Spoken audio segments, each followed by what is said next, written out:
Welcome to Holy Homestead in the Making. My name is Charity and I want to make some date syrup with you guys. 2 cups of dates. Everything I've read online pretty well says, I'm not an expert, I've made this once before. Everything I've read online pretty well says that you need to soak the dates for 20 minutes if they're dried out. I don't know where that came from. Anyways, mine are not fresh. I've had these since before my daughter was born. So anyways, trying to use them up. They actually last a long time, so they're in no danger of going bad anytime soon. They're good until December. So, I've got a little bit. But anyways, I made this the other day, and it's really interesting because you actually get 2 products for the price of 1. So we'll get date syrup and we'll get some date paste. And I've used both of them with baking and making waffles and everything. And I actually really like it. And this is a way healthier option than using sugar, granulated sugar. So I would like to take you guys along the process of learning how to use this, because I've only really used it in making waffles once, and I've made bread with it once, and both were phenomenal and both were great. I don't have any complaints. I can't say that I liked it any better than making it with sugar, but I can't say that I didn't like it as well as also. So it's super simple. You can actually do this on pressure cooking for 10 minutes and then let it release for 10 minutes. However, today we are going to just throw these in overnight, let them do their thing, and we will deal with this in the morning. So I've got my 2 cups of dates in my Instapot. Now it is 2 cups of water for every cup of dates. So I have 2 cups. I need 4 cups of water.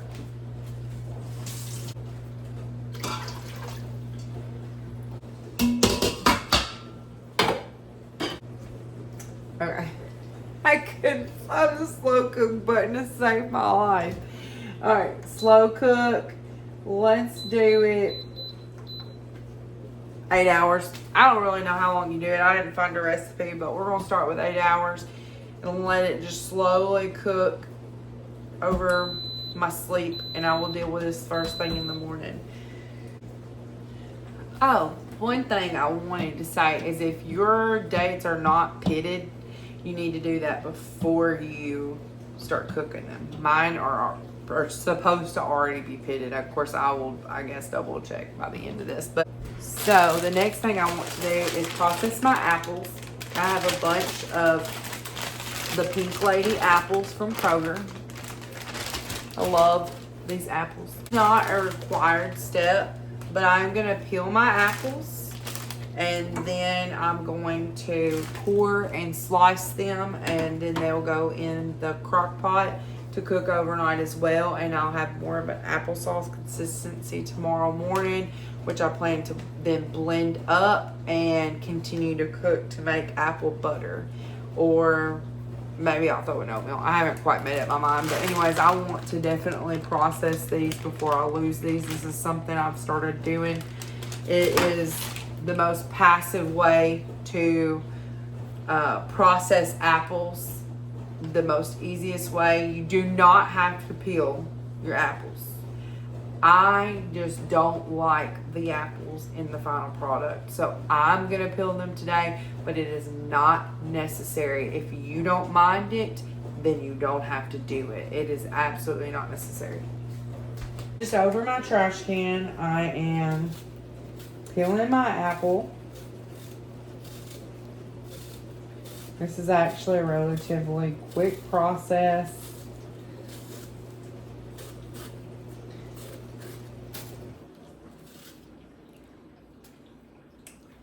I'm also going to be cutting off any bad spots that I see.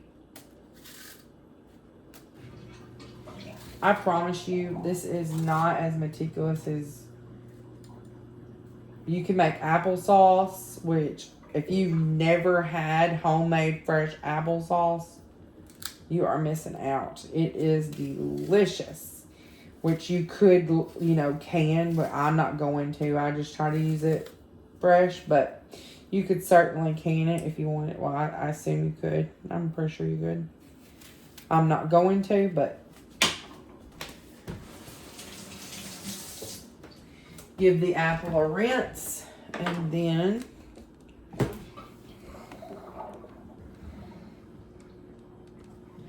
I'm going to take my apple core and this little device is going to cut it and core it all in one swoop. So the core, you could probably use this for apple scrap vinegar and stuff like that. Today I'm just going to be tossing it. And then it goes in the thing. So I'll check back with you guys after I get these apples peeled and in my crock pot ready to start. And I'll tell you kind of what the plan is. I'll let you look at them. I have my whole bag of apples in here. They've been peeled, cored, and sliced, which I have a little thing that does that for me. As you've seen. Learn from my previous mistakes. Never sweeten this or season it until it has cooked and you can taste where you're at. Then you can add a little bit of sugar, wait till that dissolves, taste where you're at. Because the very first time I ever did this, I've done this several times, but the very first time I did this, I went ahead and put all the sugar in it to start with. Like just loaded it down with sugar, and I don't think that it really needed that because this stands on its own. It is delicious. I mean, I'm telling you, this is the easiest, quickest, best way to process some apples, and there is nothing that makes your house smell greater and more like fall than delicious apples cooking in a crock pot. Let it cook overnight. I've got it on low. And it's going to do its job. And then we've got the dates over here doing its thing. And tomorrow I'll bring you back and we will show you how we're going to begin to process these. I've probably rambled all over the place because I am tired. But up since early and I'm exhausted. But we've got this done. It is the next morning. It's probably about almost really 12 hours later. The apples have been cooking for the entire 12 hours, but they've been on low. There's no time featured on this crock pot, so they've been just doing that the whole time. The dates, however, they stopped, at 8 hours, and they've just been on keep warm for 3 hours and 40 minutes. So, let's take a look at what they look like.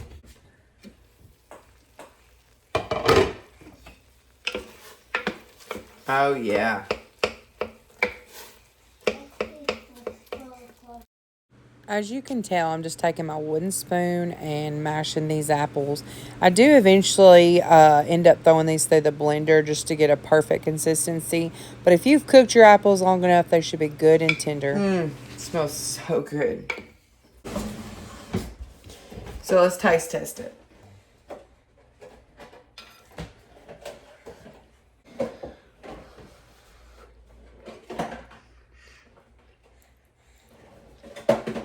Y'all,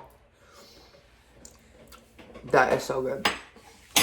This is exactly why I said not to add sugar or any spices to it until they've cooked. Because you want to taste what the real flavor tastes like. Just, by itself. This is so good that honestly it needs a very minute amount of sugar and maybe a little bit of spices if that's what you're, in the mood for. What can we do with this? The possibilities are endless. I could blend it up, make an applesauce out of it, and make applesauce bread. I could make oatmeal with it, which is, my son loves it. I didn't mind it, but I had apple peels in it last time. That's why I peeled them this time. And I did not like that. That was not good to me.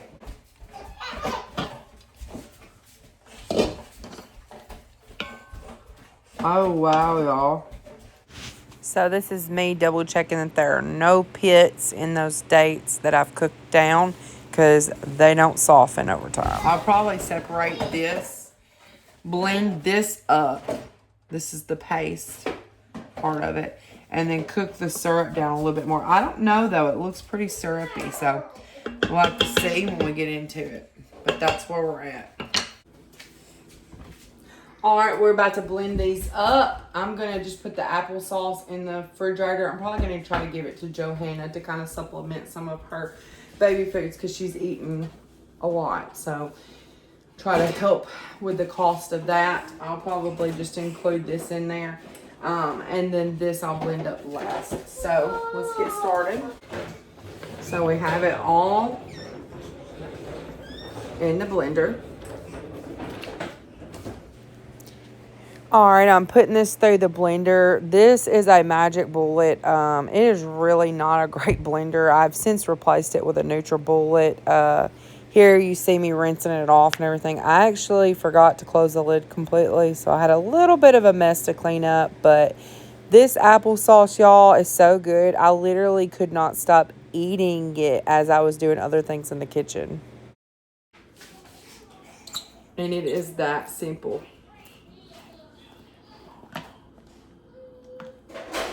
Look at that, beautiful. It's kind of between an applesauce and an apple butter. All right. So, baby's getting fussy. It's nap time. We're gonna just give this a taste test. I'm sure it's delicious. That is good. Very good. Yeah. If you watch yourself back, it's quite embarrassing a lot of times, actually. I have such bad mom brain here in this video that I don't even realize I've already taste tested it. I suppose I was taste testing for texture, but I don't know. Let's just give me the benefit of the doubt and move on. So I'm just going to pour it into an old spaghetti jar. That is so good. Let's do a real taste test. JoJo.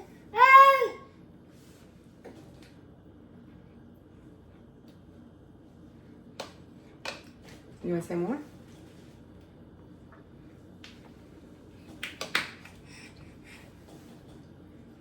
That's how good it is. That's how good it is. It's just apples cooked down. Your baby will love it. If that doesn't sell you on making this, I don't know what would.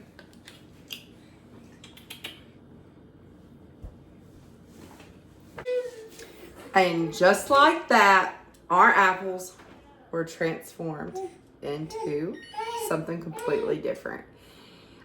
This is pillowy soft because we took the peels off. It's absolutely delicious. No sugar needed. So this is a great option for you, for your kids, if you don't want them having a lot of like added sugar. And it is so good. And you literally saw the whole works, everything I did. It was super simple, not a lot of work. Now it may be a little bit of work cleaning this up, but the actual making this was super simple. Our star blender. Next time I make this, I will probably put a trellis down, something to catch all the dates. I'm gonna get out what I'm talking about because I don't think I'm using the right word. I'm gonna probably get this out, and I'll put the water and then I'll put the dates here so that it'll be really easy to separate the juice and the dates from one another. I think that's what I'll do next time. This time I'm gonna just kind of strain it out. No big deal, but it would have been easier had I done this. So I have a bowl to catch my juice, a strainer to catch my bits of dates, and then just for extra or added protection of the dates going down, I've got me a thin flour sack. You can get a set of these for it's like 5 of them at Walmart for, it's a very affordable price. I think it's like $4, $5, something like that.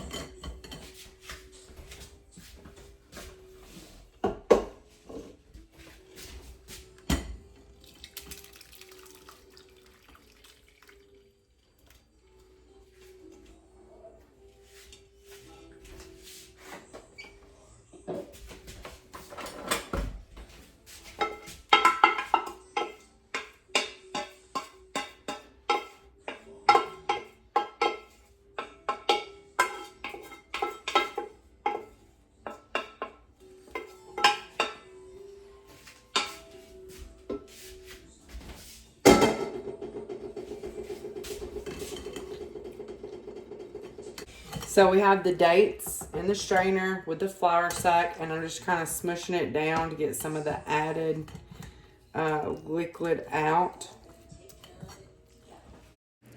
We're doing voiceover to avoid any copyright infringements as my kids are watching a movie in the living room as they get ready, as they're laying down for their nap.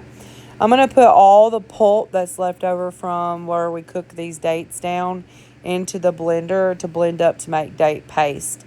When I had done this previously, side note, not sure why I smelled that.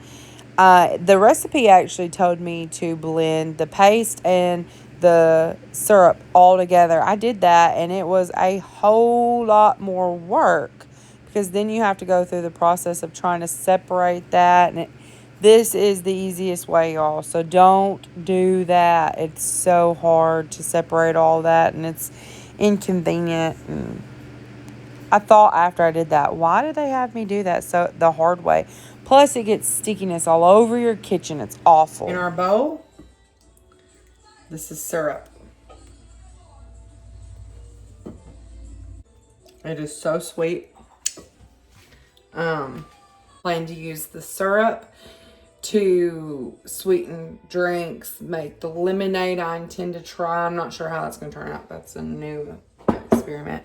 I have made tea before with it. I made tea unsweetened and then just used this to sweeten it up for my son, and he drank it. Can't say he liked it as well as he did without this and with sugar, but he drank it just fine. Didn't complain. Never said it wasn't tea or anything like that. So this I'm gonna use, as a liquid sweetener. This is incredible for baked goods, waffles, bread, all of it. I would use a bit more than what the recipe called for granulated sugar. Maybe like the other day I made bread and it called for 2 tablespoons of sugar, and I used 3 heaping tablespoons of date paste. So this is date paste. I'm going to blend it up, and there's no other processing besides putting it in a jar that needs to be done. That is all that it took, was about a minute of blending it. I caution you to be extremely careful. This is very hot. And that is our date paste. May not look very appetizing. This will turn your tea kind of almost like a milky color. It tastes fine. It does look a little strange, so beware of that. But other than that, that's really all there is to this.